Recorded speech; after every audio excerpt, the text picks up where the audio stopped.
Yon, good morning mga kailong. Siya nga pala. Ito, bago tayo magsimula ng ating hanap buhay, tayo muna ay mag-pray para pagpalain tayo at bless ng ating Panginoon. Siya nga pala, dito ako ngayon sa dialysis center ng aking asawa para sa kanyang dialysis. So mag-pray muna tayo, panandalian lang. Magpapasalamat lang tayo sa mga blessing. Lord God, thank you po sa mga blessing na binigay mo sa amin sa araw-araw. Thank you po sa magdamag ng pagbabantay sa amin, sa pinansyal na araw-araw na binibigay mo at pagkain sa amin. Maraming salamat po. At alam po namin, Panginoon, na andyan ka lang lagi sa aming tabi.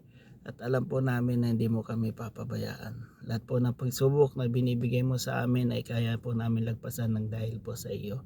Panginoon, ikaw na po ang bahala sa araw na to. Bless mo kami, ingatan mo po ako sa aking biyahe. Maraming salamat po in Jesus name. Amen. Amen. Ayan. Ayan na nga, no?